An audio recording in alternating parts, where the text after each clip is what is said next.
On June 19, 1866, the people of Galveston found out that African Americans were no longer slaves. It symbolizes a significant step towards the march to freedom for African Americans. The fight for freedom has been incremental for African Americans throughout history. My name is Cathy Clardy Patterson. I'm the CEO of Empowering Arizona and the founding pastor of Fountain of Life Church. There's a saying that goes, "Ain't nothing new."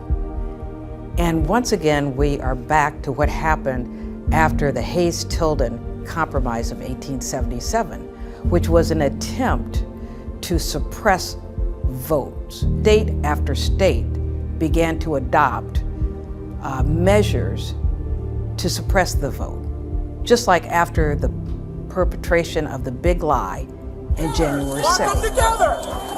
We need fresh patriots abroad.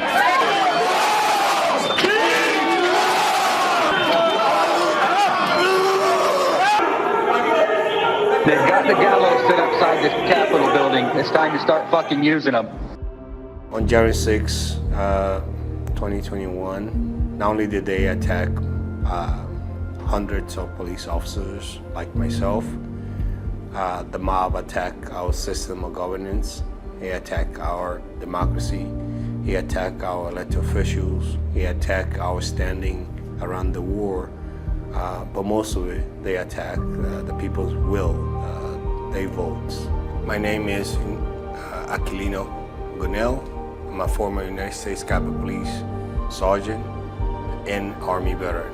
It begins with the big lie that caused January 6th. And if you focused on the perpetrators of the lie, they focused on cities and areas that had high concentrations of African Americans and people of color to contest the legitimacy of the voting outcome, which then led insurrectionists to the Capitol to vitiate our votes.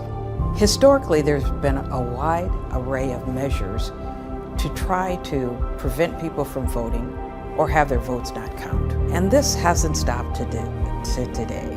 Over 400 measures in states throughout this country have been enacted or attempted to be enacted to prevent people from being able to vote, including these election protection measures. A lot of those restrictions that have been put in place in Congress is as a way to defranchise people, intimidate them.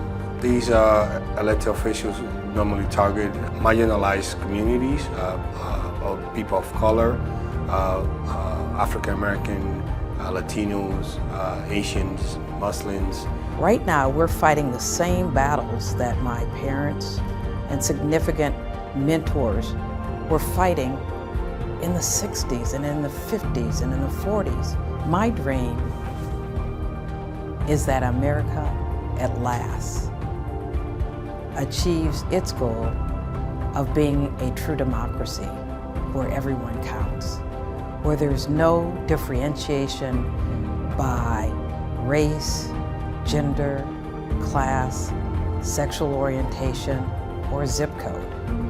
And for that to happen, our leaders have to be able to stand up, particularly now, and put a stake in the ground and stop the extremists who are trying to make this an authoritarian state where only a few and the privileged govern.